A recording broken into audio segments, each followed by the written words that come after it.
Welcome back to Hall of Fame College Football's Sooner Magic Podcast. Excuse me on that. Got the little bit of recoil there. Sorry about that. All right, welcome into the show, everybody. Going to talk a little bit about, well, what else will we talk about on here? Sooner Slander continues coming in droves, even from places that you wouldn't really expect it, like the alma mater of Coach Brent Venables at K-State. John Kurtz was just the latest to kind of pop in there and have some choice words about the Oklahoma Sooners under Coach Brent Venables. Boy, I got my tongue tied today as well. Latest to pop in on his show last night, though, and have some choice words for BV and what he sees coming in the future. I'll just let you hear what he had to say. I think I made it pretty clear in a number of the... Wrong one. That didn't come through correctly. Well, try this one more time. Let me go ahead and just find what he said on Twitter, make it easier, and just share that with you. Let's see what we got here. Man, it's a Monday morning, folks. It's definitely a Monday morning. Let's talk. All right. It is definitely a Monday, folks. Welcome into the show, everybody. Alan Woody, Kimberly K, Brian Sandlin, Sooner Lemon, and Legend Mike. Welcome in, everybody. Glad you guys are all in here. Make sure you wipe your feet when you get in here. Yeah, he didn't come in correctly. Yeah, definitely. Yeah, he never does. It's funny that's the funny thing about it to me is that it always seems to come across as, the hate's there from all these Big 12s. These Big 12 folks all hate on Texas, but they all hate on Oklahoma too. And they hate Texas because Texas always had so much pull in the conference and never won anything. They hate on Oklahoma because they kick their ass all the time. Now, K-State has definitely had its fair share of wins against OU in the last 20 years or so. But when it comes to the rest of it, everybody else, it's just sour grapes. But seems that it even comes from, those folks there. Even his people there at his alma mater love to talk that smack. So let's see. Here we go. I'll share what we got here. Just 1 second here. Oops.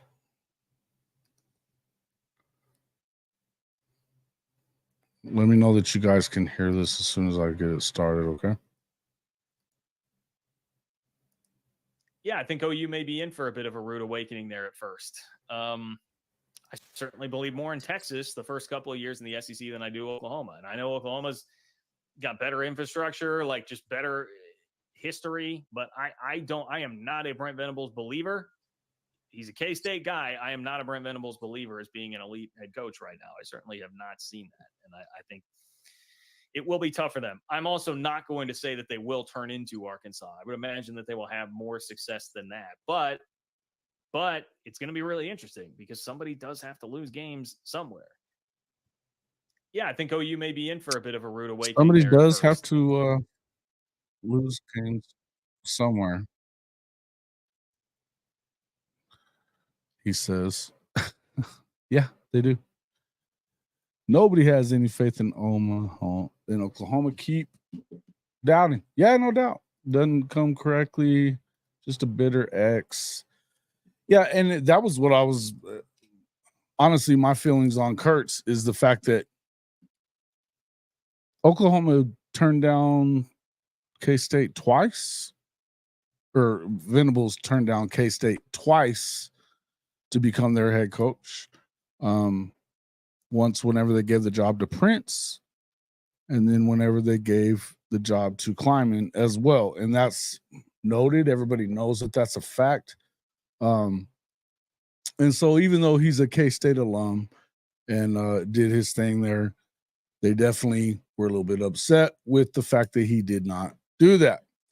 Yeah, and I think it is disrespectful, quite disrespectful. Neilio, your boys are being disrespectful. Welcome into the show, though. Thank you for the super chat. Good Monday morning, Mr. Jason. Thank you, sir. Appreciate you. Look, I tend to think that Kurtz is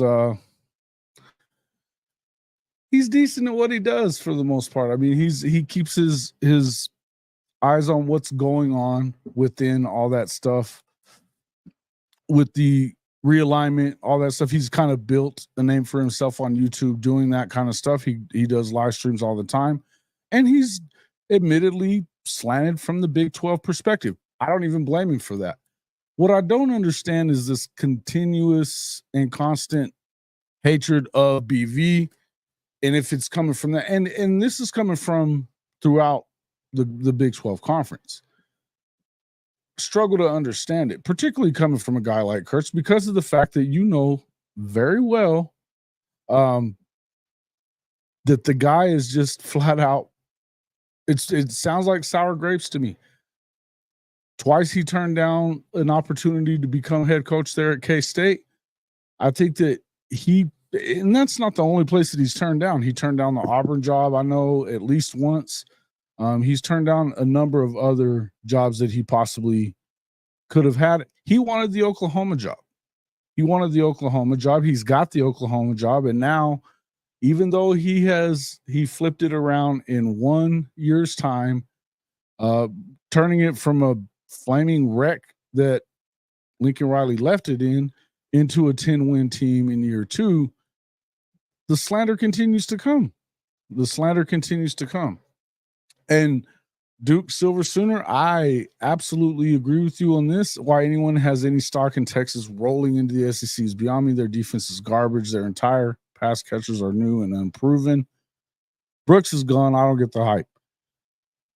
And that's what I'm saying about Kurtz is, of all people, when it starts coming from the Big 12, it's just so weird because you've had an up-close personal view of everything that Texas isn't. They're a paper champion. They've been a paper champion for years.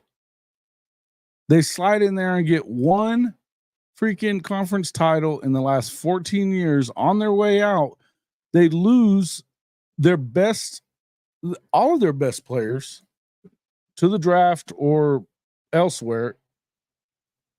And all of a sudden, they're just going to roll in there. They don't have much defense to speak of. Great for them that they were able to flip Jermaine Lole at Oklahoma. He was going to be a depth piece at Texas. Admittedly, he is an important piece to their overall success on the defensive line. And this is a guy that hasn't been able to handle playing a ton of snaps as far as being a starter and being the lead dog in the rotation. He's been injured throughout the better part of his college career.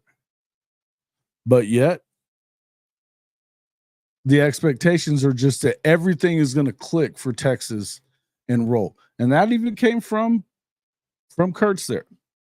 The other thing that I wanted to talk about a little bit was Josh Pate. Josh Pate. Everybody loves them some Josh Pate. I even like Josh Pate. His show's great. But we all know that Josh Pate is a world-class fence sitter. He will never badmouth anybody, at least not out loud, right? He's not going to do it out loud. Now, he can say things that you could construe it as a shot. And when he started talking last week about LSU, and a matter of fact, he was at Texas when he started saying this, and about everything that we heard out of Brian Kelly about the whole deal with Dominic Williams. Let's just go back to that real quick. I think I made it pretty clear in a number of the press conferences that I had that we were in the market in recruiting in the transfer portal looking for defensive linemen. It hasn't fared very well, quite frankly, because we're selling something a little bit differently, and that is we want to recruit We want to engage, build relationships. We want to develop, retain, and have success. We're not in the market of buying players, and unfortunately, right now, that's what some guys are looking for. They want to be bought. And look, I understand NIL is part of this, and we have an incredible collective. We have very, very generous opportunities around the greater Baton Rouge area for NIL opportunities. So they are here, but we're not going to go out and buy players. That's not what this is about. This was never about that. We will develop you. We will get you ready for the next step, as we did with Jaden Daniels, as we did with Malik Neighbors, as we did with Brian Thomas. We developed 3 defensive linemen that all got drafted this year, and we'll do that again.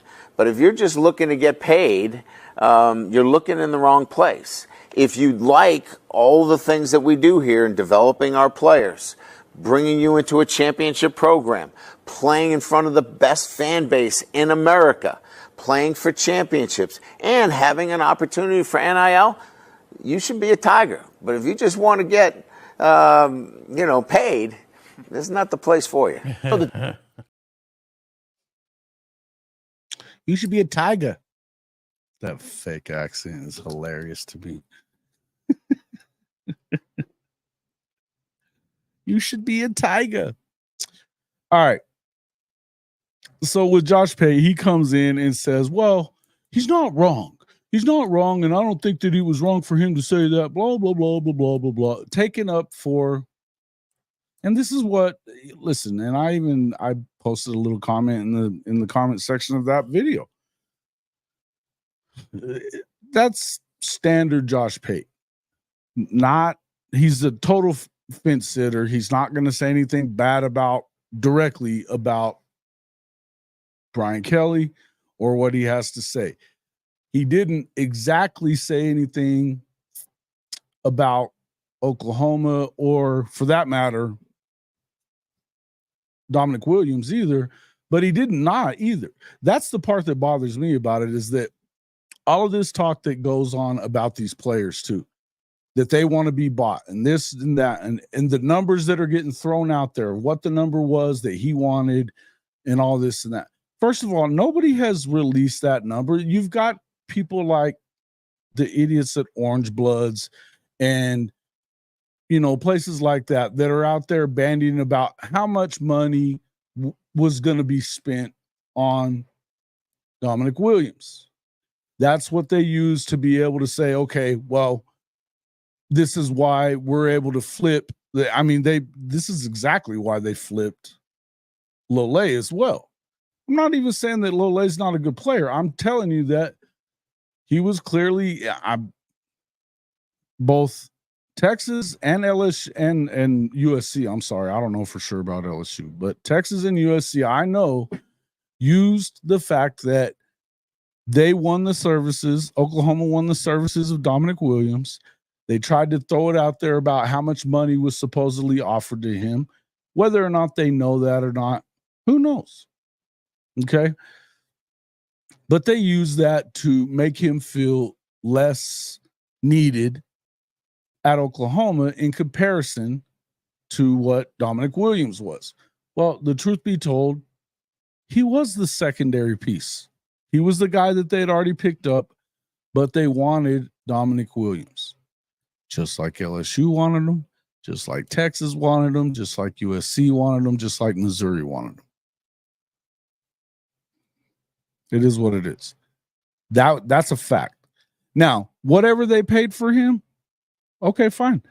One thing I know is this, is that everything that you've heard out of Dominic Williams, what did he say when he accepted it and he committed?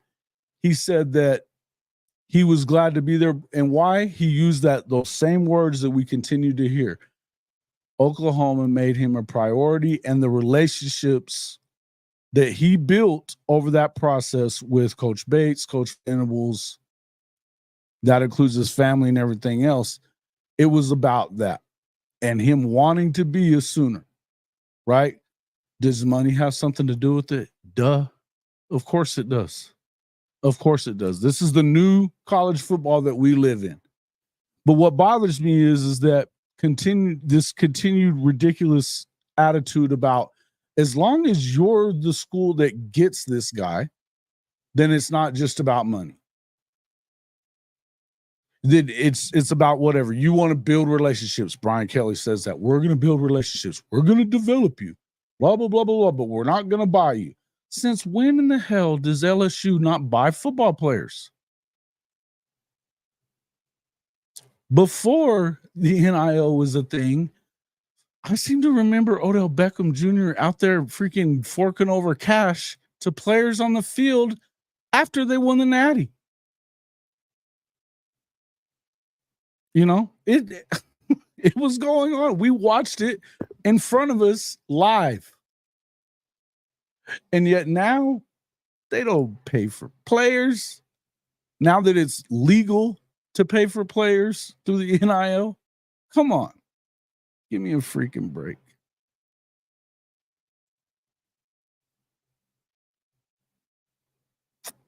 Yeah. Look, and all I got to say is that it's hilarious to me that you continually hear this kind of stuff.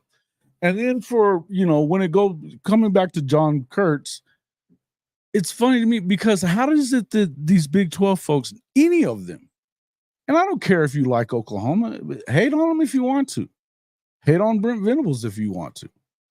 But when you specifically say that you certainly like where Texas is better than you like where OU is, that tells me that you're not paying attention.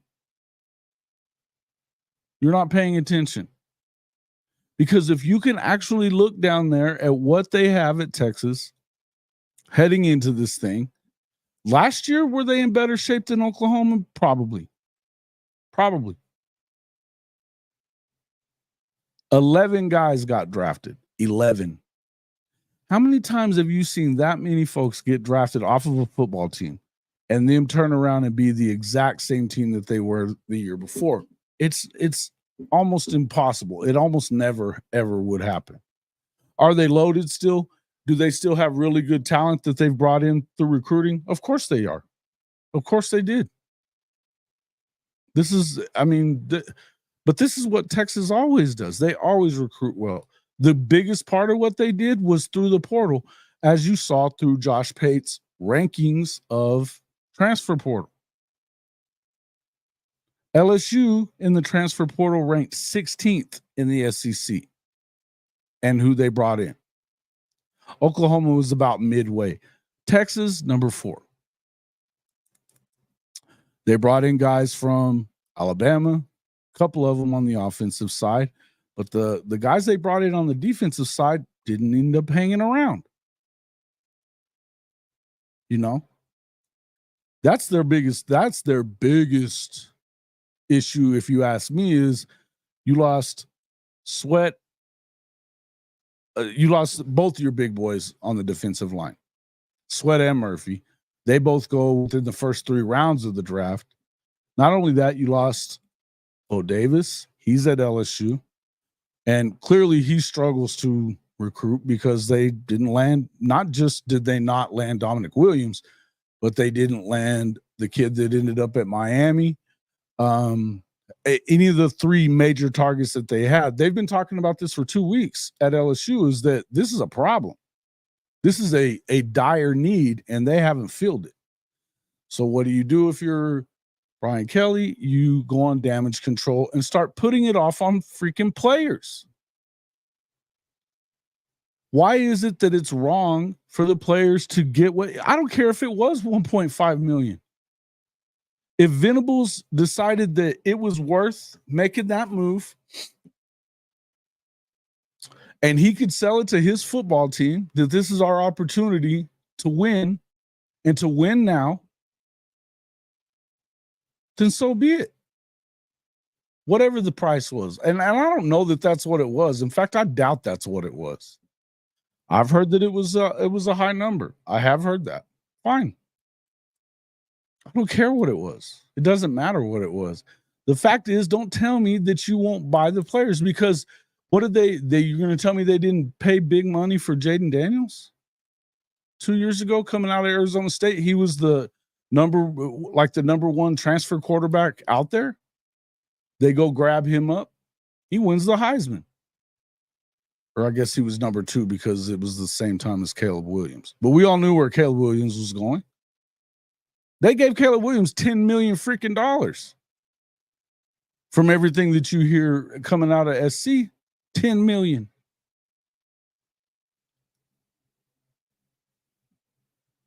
Supposedly they gave Jordan Addison $2 million, but they only ended up giving him $250,000 if you listen to the folks around Pitt who said that, that was a bunch of crap. Let me see what you guys have to say here. Yes, it does. Mm-hmm. Yeah, no doubt. Not good enough to believe he will lead them to an SEC championship. No, he's not. And guys, that's the whole thing, is that Ewers is fragile mentally and physically because he hasn't even made it through a full season. The second he throws an interception in one of those, say he throws one against Michigan early on, they're going to be screaming for Arch Manning. And can he handle that mentally? Probably not. Maybe he does, maybe he doesn't. The other thing is that, guys, it took him a while to get on the same page with his entire receiving core the first time around. A.D. Mitchell was able to slip in and do his thing, but the bulk of his receiving core was in place. Plus they had Brooks.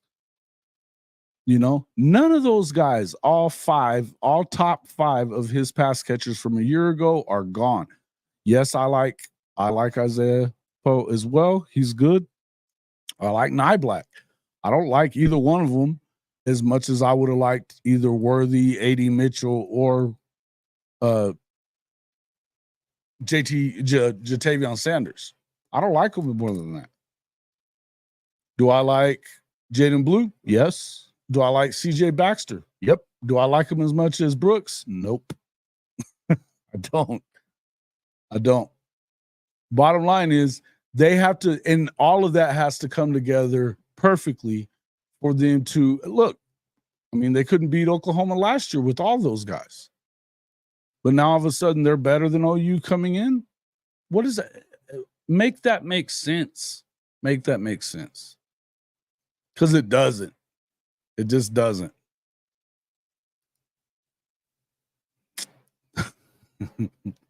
Oh, that was a picture of Brian Kelly.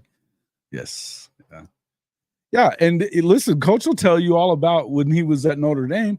It was the same song and dance. But then it was, we recruit from a different aisle than the rest of the country. Talking about how hard it is to get into Notre Dame. He had everybody believing that you can't recruit the same level of talent at Notre Dame that you can throughout the rest of the country. Marcus Freeman's on the line and begs to differ. They've had their 4 best recruiting cycles since Brian Kelly left. The good news for Kelly up until this point is that LSU kind of recruits itself. Particularly, but I've even heard them talking about, actually, I was watching this on Crane and Company the other day, and you had one of the, I think it was the ESPN Baton Rouge affiliate guy, talking about that they didn't even get it there. Brian Kelly doesn't even get it that why are you out there recruiting 3-star secondary guys or whatever out of Nevada and places like that when you can throw a rock from Baton Rouge and hit a 3-star corner easily.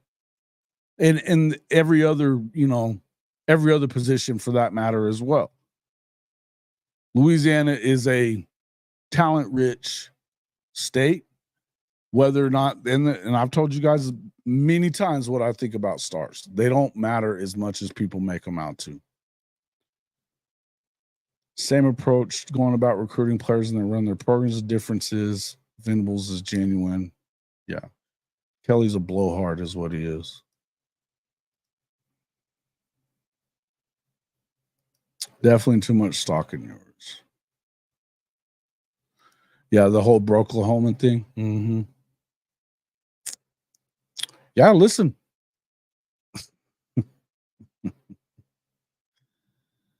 No, they haven't.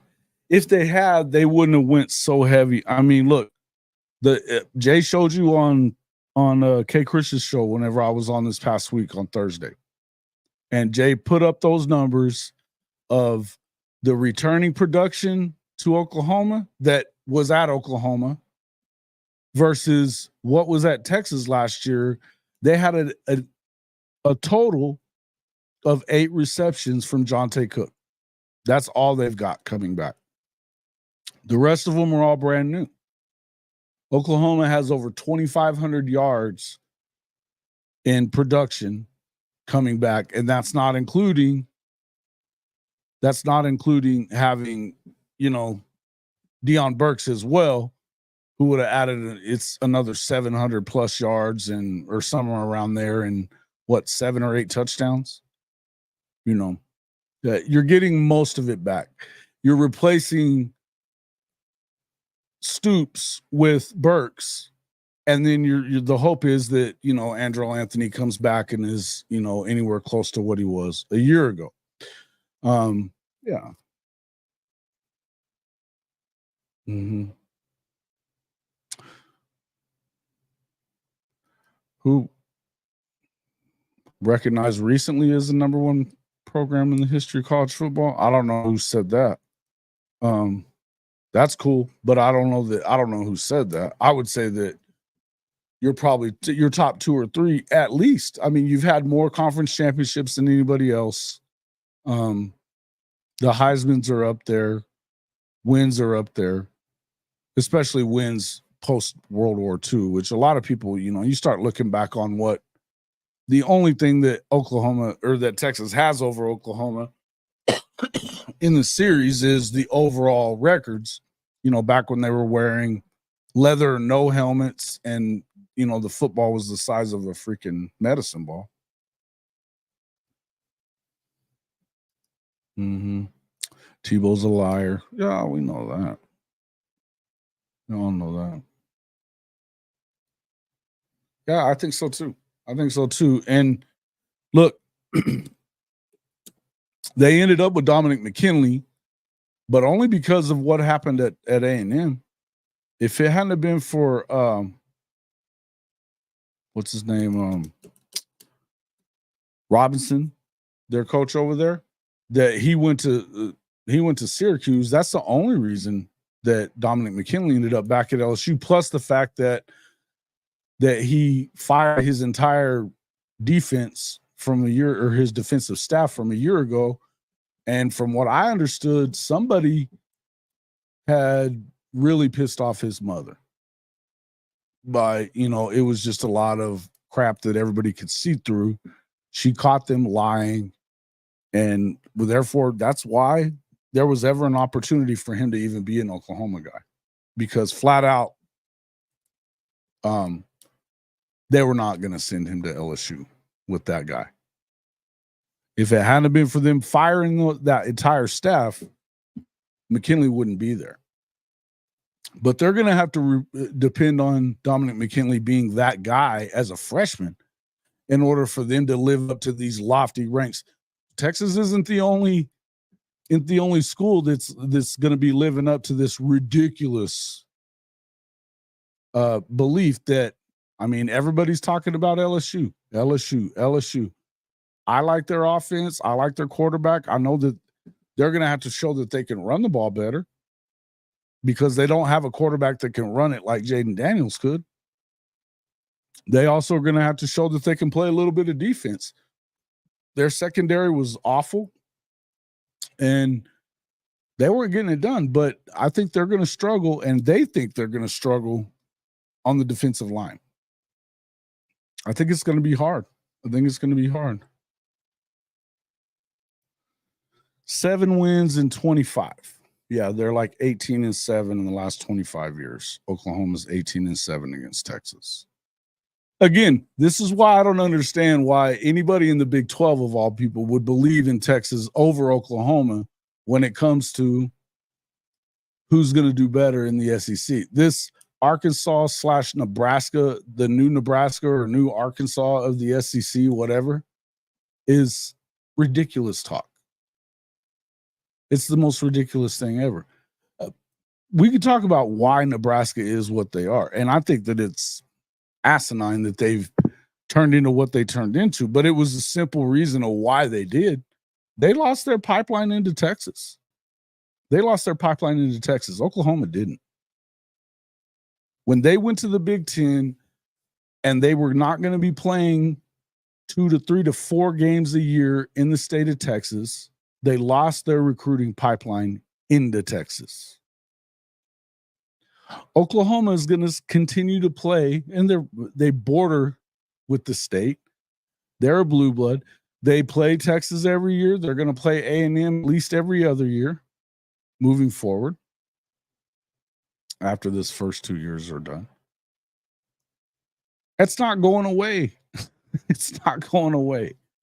And anybody from the state of Texas that, it's not that tough to get up to Norman to go watch them play there too, particularly in the Metroplex, which is where they recruit the best. Dallas basically belongs to OU when it comes to recruiting. They get the best of the Metroplex, always, and will continue to do so. That's the difference. Yeah. That's exactly it. And Neilio, that's the whole point is I'm not saying that Texas isn't recruiting well and that Sark doesn't know what he's doing. He was able to coach with Nick Saban long enough to know what it takes to build an SEC winner. What I will say again is that it's rare. In fact, it's almost never that you see these offensive-minded coaches that do not take a defensive approach win a national championship. In fact, we haven't seen it yet. These all gas, no brakes, which is their calling card there at Texas with Sark, those guys haven't gotten it done. And not just at Texas either. The last time you saw something like that, I guess if you wanted to put it would have been OU in 2000. Because that was coming off of that was with Leach's offense, which wasn't being run by Leach anymore. I understand that. But it was with a Mike Leach offense. But of course, that was a team that was led by defense in year 2. Started off the year, the Oklahoma offense definitely carried them early on. But by the end of the year, it was the defense that got it done.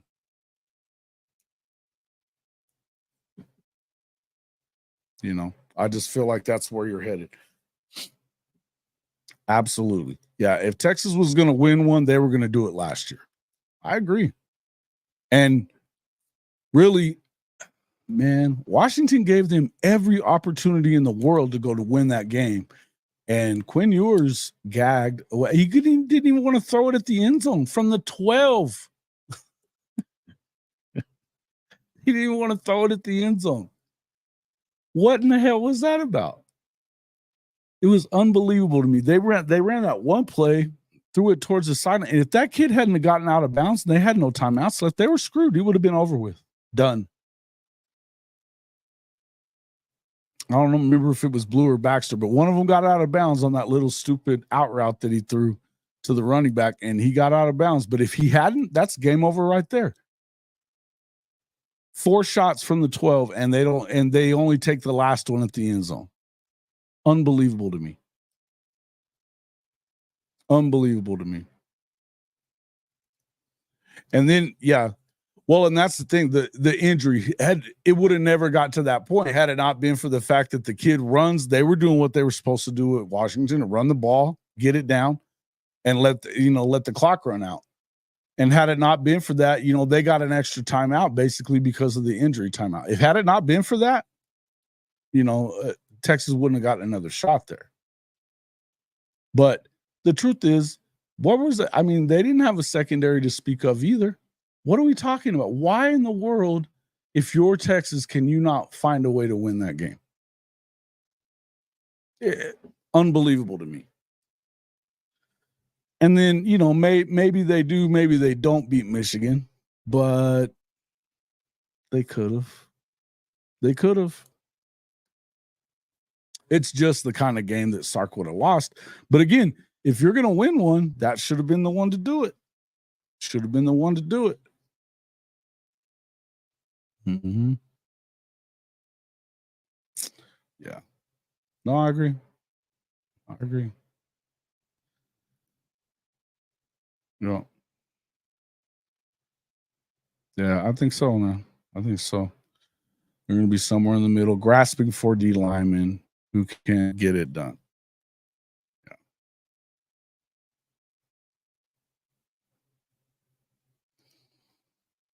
Yeah, we'll see. We'll see about this one. Scott, Christopher, thanks for this one. Yeah, hey, look, maybe. Mm-hmm. Yeah, you're going to have to win at least 3 or 4 to win it all. 3 or 4 to win it all. And look, I'm not even saying that Oklahoma's the favorite to win anything. I think this is Georgia, and really Ohio State doesn't have any excuses to not win a national championship this year. They don't. But I definitely believe that when you look at it, Oklahoma has as good a shot as anybody coming into this thing. They keep, and even like Josh Pate, who tried to back it up, yesterday I think it was last night, where he was trying to back up what he was saying and giving love to Oklahoma, because again, he's the all-time fence sitter of college football talk on YouTube. But he was saying that, you know, the question is on that offensive line, if they're going to be good or not. It's not about, again, I'm going to say this one more time, is you have Bill Bedenbaugh and you have a lot of depth. You even listen to the guys that are talking about it on a lot of these Oklahoma podcasts. The linemen themselves, Ozeda and who was the other kid that was on the red dirt one, but they were talking about we're deep. We've got all kinds of depth. Yes, they brought in some guys in the portal that might be plug and play type of guys, right? Okay, great. But in the end, it's just a new line. It's not a bad line. It's a new line. And that's where, if they can be even average for an OU line, just be average. If you do that, who in the hell is going to stop them? If they're average, and average for an Oklahoma line is pretty damn good for the rest of the country. But if they're that, how are you going to stop them? They've got a stable of running backs that should be able to get the job done, bar none. They've got a quarterback that there's a reason why he was the Elite 11 winner, you know, Gatorade National Player of the Year coming out of high school. Number 1 ranked guy coming out of the state of Texas. There's a reason. Because he's that guy. And yes, I understand that, you know, if you're a fan and you're looking at it, you know, maybe you wanted, you know, you could be on the side of the fence where, hey, we would have been better if we got Dylan Gabriel to come back. I think there's a reason that Dylan left. I think that Dylan knew that he may or may not be able to hold on to that job. And it's better for him to go somewhere that he knows he's going to start and put some more film up there that maybe he gets drafted, because he wasn't going to get drafted. His NFL grade wasn't what if he got drafted, it would have been very late rounds, and that it wouldn't have put him in a position where there's any guarantees for him. If you're not a first 3 or 4 round guy, there's no guarantees. So Dylan did the right thing. And look, maybe you would have preferred to have his experience. And look, I don't know that I wouldn't have, but I know this. There's things that Jackson Arnold can do that you would have never seen from Dylan. Right? The deep ball, it's not even close. It's not even close when it comes to arm talent.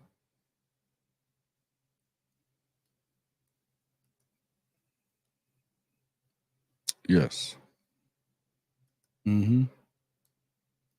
If we make the playoffs, it would be a monumental success for 2024. Absolutely. They definitely have the tougher road. They definitely have the tougher road to get there. There's no two ways around that, right?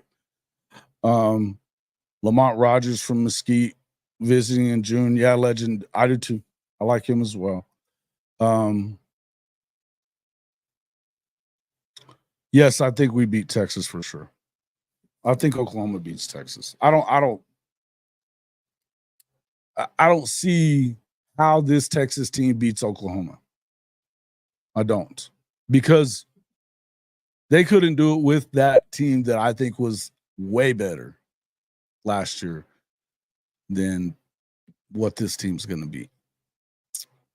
And this Oklahoma team is largely intact from the team that beat that Texas team last year and knows they can beat them and expects to go out there and they're going to enforce their will on that game. I just see it happening, man. I do. The more I watch this thing, look, there's some things that are going to have to happen for OU to get there. But again, we know what I think about Mizzou. I don't think about Mizzou. I think they're going to beat the shit out of them. We know what I think about Ole Miss. I do like Ole Miss, and I think that that's a tough win at the Grove, you know, in a season that there's high expectations there. But I do think that that's not as easy of a game, and I don't think that it's guaranteed that they do anything. I'm not huge on Jackson Dart. I like their receiver core. I like what they have on the defensive line. But I think that there's going to be every team that Oklahoma plays is going to have to find a way to score on this defense, which is the main reason I'm not very concerned at all about Jackson Arnold or this offensive line. I'm not concerned because I don't think you're going to end up having to play a team that is going to go out there and put up 50. I had that guy from Tennessee in the comments last week that was telling me that they were going to hang 50 on the Oklahoma defense. I don't think there's a way in hell that a freshman quarterback, redshirt freshman, sophomore, whatever you want to call him, I don't think there's a way in hell that they put up 50 on this guy. No way. No way. I just don't see it, man. I just do not see it. 9-3 floor, 10-2 ceiling. I don't even know that the ceiling is 10-2. I think that 9-3 is starting to look more and more like my floor. I mean, I guess you could see them getting eight wins being like the low, and that would be something really bad has happened. Multiple things have gone bad for OU, injury wise, something like that, right? I think that would be the main thing. I just don't see anybody going out there and being able to put up 35, 42 points on this defense. And if you don't do that, what are your chances of beating them? Year 3, Brent Venables defenses are juggernauts. We've seen it twice. The last 2 times that he went somewhere, when he left K-State, went to Oklahoma, year 2 and 3, but certainly year 3, they were unbelievably good. You know, you can hear that from the guys that were there. Damian Mackey talked about it himself on the Barry and Mack show that, look, second half of year 2 and year 3, this was a defensive football club. Nobody could score on us. Nobody was going to score on us. You know, same thing that happened. Look, year 3, they won the national championship at Clemson. And they were the number 2 scoring defense and the number 2 total defense in the country. One of the best overall defenses there was, period. A dominant force. They beat the crap out of Alabama that year. Beat the hell out of them.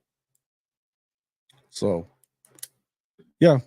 I think you're going to have to show me the school that's going to go out there and put up a bunch of points. I don't know that it's. I mean, I guess you could say, yeah, Ole Miss would be the school that might, particularly being at home. LSU, another one, because they have a great offensive line. They also have a quarterback that I think can get it done. You know, he should be able to anyway. I don't know who their big time receiver is going to be because they did lose Neighbors and the other kid, but I mean it's LSU. They have a factory for receivers down there. Not that worried about those two guys, about the receiving core. Now, what they're going to do on defense, who's to say? You got to go play them at LSU. That's the hard part. The other one, I guess, would be Alabama. They're going to have, their offense is going to be a little bit different than what you've seen from Bama. The question there is, do they have a quarterback that can throw the ball the way that we've seen Kalen DeBoer offenses get it done throwing the ball? Pretty sure he's not Michael Penix, guys.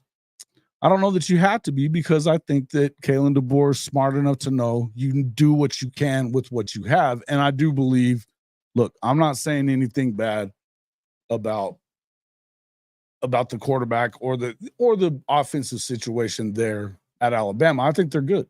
I think that this is your best opportunity to get after them. And defensively is the question there now. It kind of switches around. Last year, it was an offensive question. I think it's still kind of an offensive question at Bama, but you more or less give Kalen DeBoer the benefit of the doubt because of what he's been able to do everywhere he's been, particularly on offense. Defensively, they weren't even that good last year at Washington. Now, they have a lot of talent on defense at Alabama. You get them at home, you have an opportunity there, right? Now, I think that Tennessee is good. They've got a good defense. They've got a good defensive front. I like Nico Iamaleava. I like him. I'm not positive that they have a receiving core that's going to stack up and give him what you need. I'm not. But, and again, I think that Coach Venables, having coached with Josh as long as he did, knows what he's going to do. They know what they're getting there. I think, and it's the first game in the SEC. It's in the Palace. I like OU's chances in that game.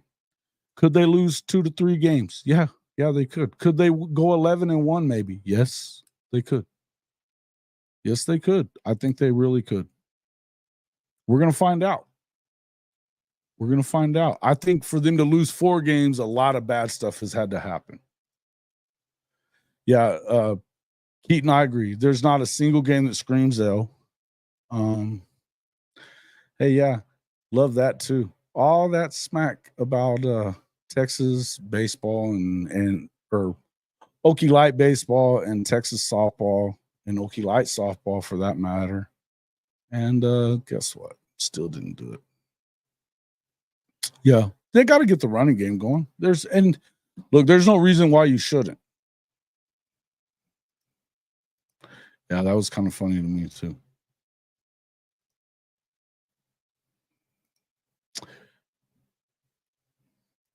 I don't know about that. I think it'd be. I think you have to have an effective running game, but 6 or 7 wins with that defense, I have a hard time believing that, because we know what you can put up point wise with this offense. When's the last time that they haven't had an offense that could get out there? I mean, really, the worst one that we've seen was probably the worst offense that we've seen was probably that year with Trevor. The year with Knight. And they changed the offense up a little bit, and it just, I don't necessarily even think that it was his fault. Oh, you USC playoff game? I don't see USC getting there, Weston. I don't see them getting there. Yeah. Mm-hmm. They were better. They were better, Neil. You're not wrong. You're not wrong. They were better. They definitely had a couple of guys in the secondary that were better. But again, yeah, so we're talking about offensive wise. Look, if they're a top 10 defense, which I think most people believe that they can be, if they're a top 10 defense, I have struggled to believe that they won't. If they're a top 10 defense, they're in the playoff. They're in the playoff because I think at worst, this offense is probably top 30. I think that's at worst. If they're a top 10 defense, they're in the playoff. That's all there is to it. So to me, that's what it hinges on the most, is that defense. Is that front everything that we believe that it is? Is that secondary, or the back half of this defense, the linebackers and the secondary, which we believe a lot in, are they going to find a way to put it all together and be that top 10 defense that we know that they can be? I believe that they will. I mean, we've got a really good, track record for Brent Venables saying that that's what's going to happen. And there's some guys back there. Particularly with, Stutzman, Bowman, Peyton Bowen. The secondary is really good. Woody's still on there. I think that Woody's probably going to move in, but why do you think that he's moving into that nickel role? Because of guys like Makari Vickers, and then of course you got Gentry Williams on the other side, but Makari, and then you've got Jacoby Johnson, who have both shown out this year. And I also think that when it comes to those speedy, I wouldn't be that surprised to see Eli Bowen step in there and make some plays. You still got Newcomb coming in for the summer. There's some guys that are going to come in and be big.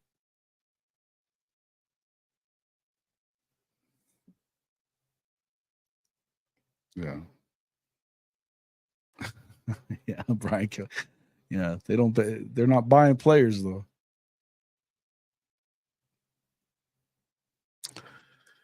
Yeah, so there's the O-line is a lot of homegrown. They've got some guys in the portal. They got the one kid, the Brown from Michigan State.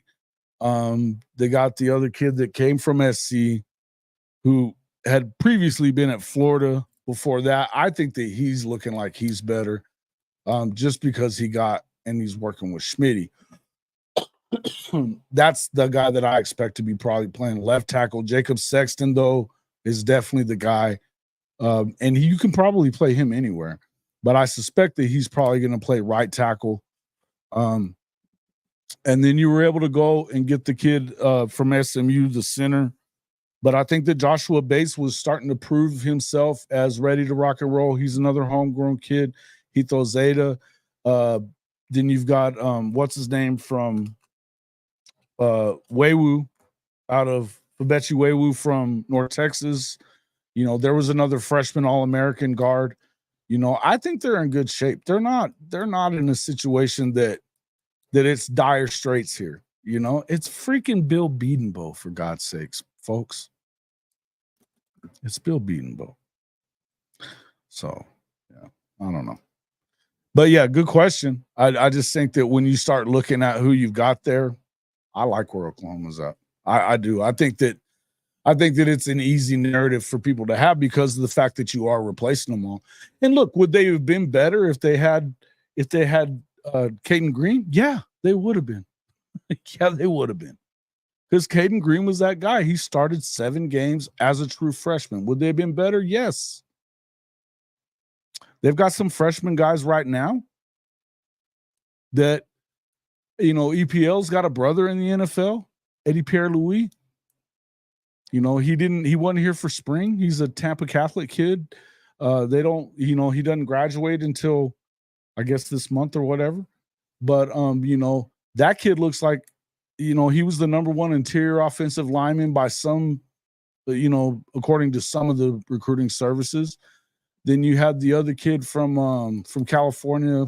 Help me with his name, folks. He's been looking really good from what we've seen as well. I think that, again, and then I like the younger kids, the guys that are sophomores, they're redshirt freshman guys. A lot of these guys that they brought in. Again, Beatonbow seems to find those guys, and look, he's identifying them. From what we saw on the PG show the other day, look, it seems to me like the number 1 offensive tackle or number 1 or 2 offensive tackle 5-star kid that he had on his show is still very pro Oklahoma.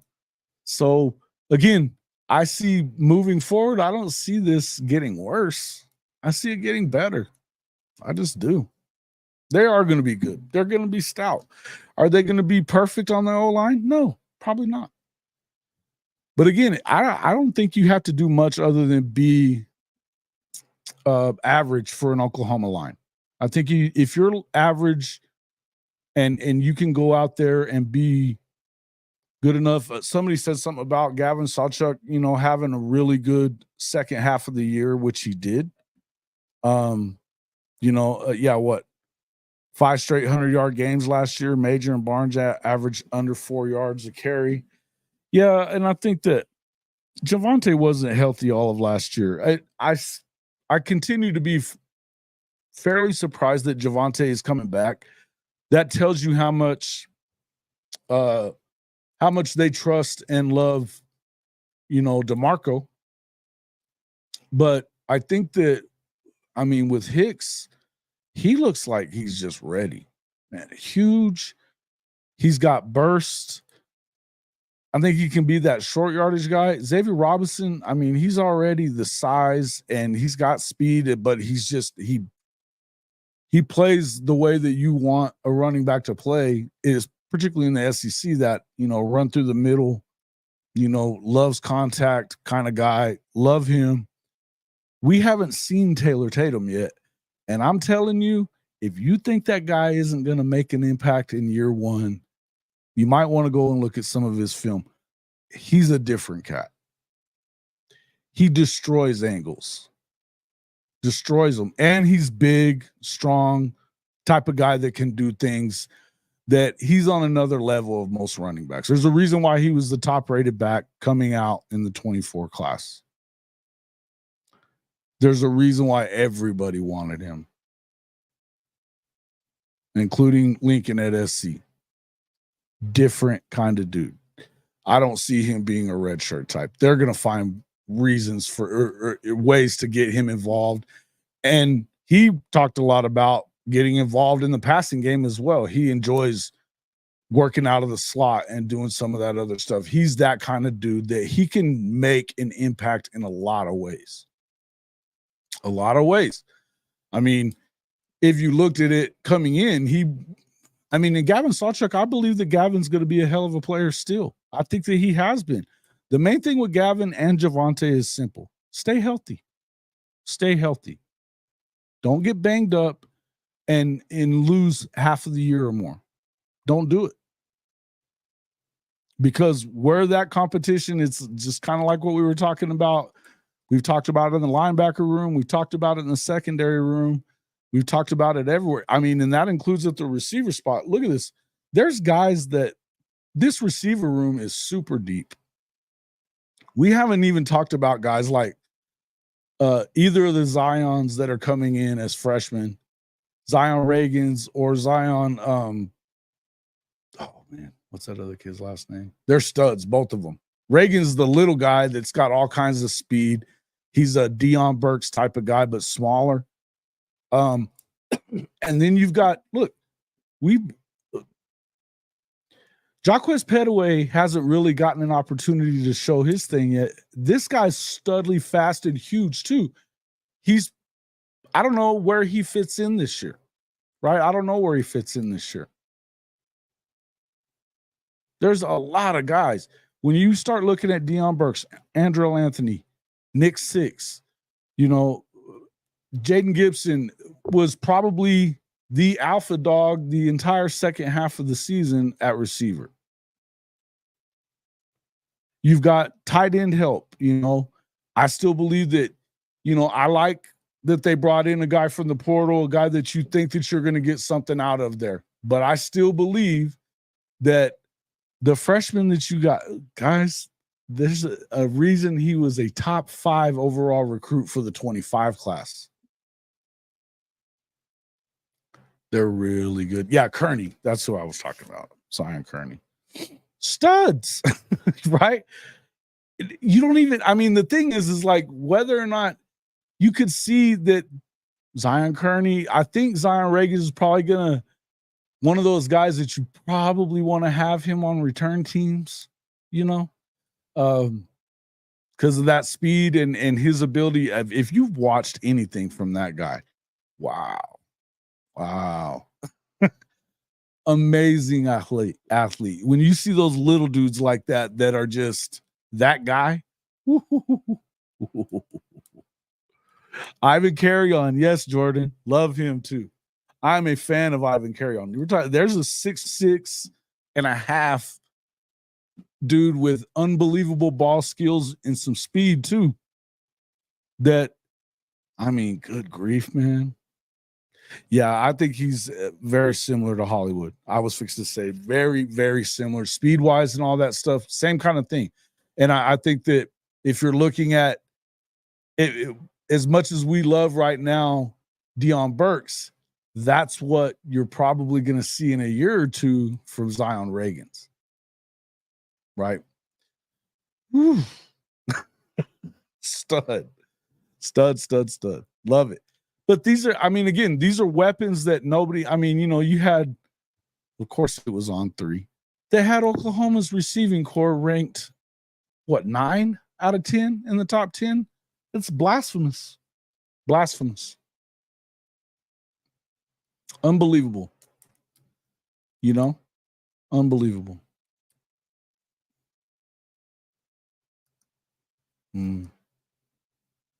Oh, yeah. Bauer Sharp, Carrion, Gibson, Nick Six. Yeah, who's going to go up and get the ball against these guys? Who's going to go up and get it?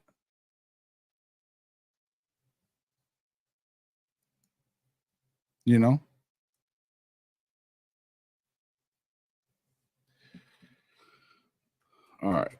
Guys, we've been going for just about an hour. I wanted to just hop in and talk a little bit about some of that stuff. Mostly, I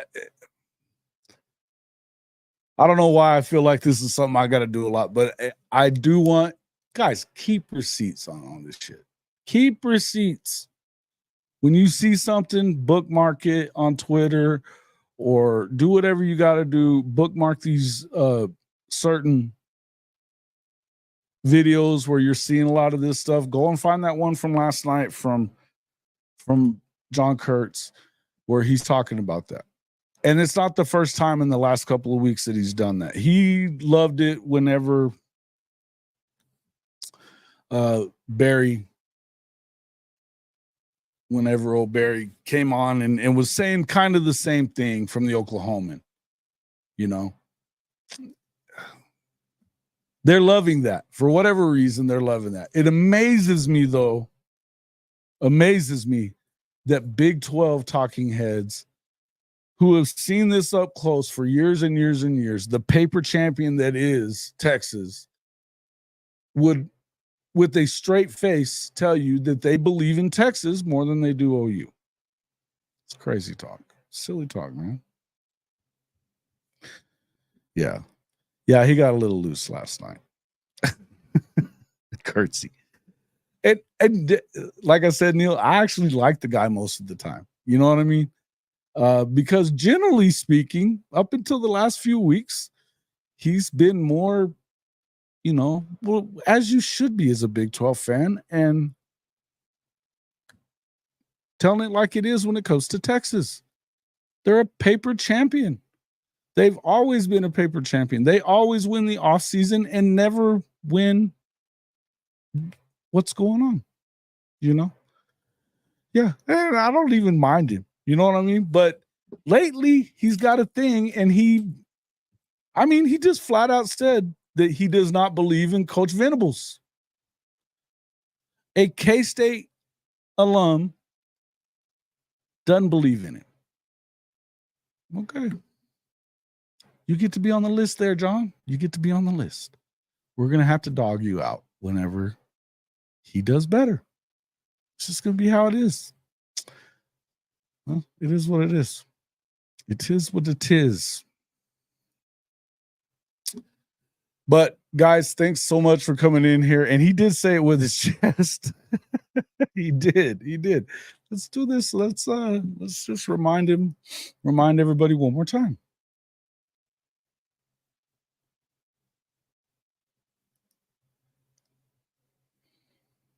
Oof. Old Brian Sooner Soldier wasn't too happy about him. Oops. Let me we'll go one more time with it, and then we'll go good from there. All right.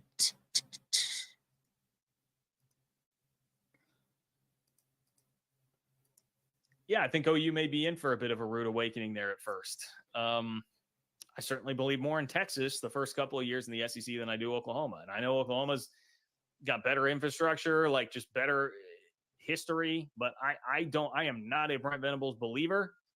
He's a K-State guy. I am not a Brent Venables believer as being an elite head coach right now. I certainly have not seen that. And I think it will be tough for them. I'm also not going to say that they will turn into Arkansas. I would imagine that they will have more success than that. But it's going to be really interesting because somebody does have to lose games somewhere. Somebody has to lose games. Certainly going to be Texas and not Oklahoma, if you ask me, boys and girls. Welcome in, PG. You just caught us on the way out. But, yeah, guys, let me know what you think in the comment section. I know you guys have been doing it plenty here. If you are watching the replay of this, let me know what you think about what is being said out there, not just by guys like John Kurtz, but the Brian Kellys of the world and all the Texas fans out there that believe that Texas is somehow going to be that team going into the SEC. I find it laughable, but, always interested in knowing what you guys believe there. Thank you, Neil. Appreciate you. You will see us soon. We'll see you for sure tomorrow night. Yeah, make sure to tune in tomorrow night. Hall of Fame college football with Jason and the coach live Tuesday nights. We always go at 8:30 Eastern time right here on Hall of Fame college football and the Sooner Magic podcast channel as well. That's HOF Sooners right here on YouTube. Let me know what you think in the comments if you come in late. And guys, make sure you check out our sponsors that are taking care of us, take care of them. Check out Mint Mobile. 3 months, unlimited talk, text, and data for just $45 at trymintmobile.com/HOF. As you can see, I'm wearing my Melreg t-shirt golf shirt here right now today. Jump on to melreg.com/JW_HOF to get your amazing golf gear. Good summer wear if you're not a big golfer. Stretch, fit, great performance. Obviously, it's got so you can also get protection, SPF 30 protection from the sun, and for a great price. Again, melreg.com/JW_HOF. Guys, thanks a lot again for coming in and checking out the show this morning. Hit that like button on the way out. If you're not already a subscriber, become a subscriber. But hey, thanks a lot again, and we will see you on the next one.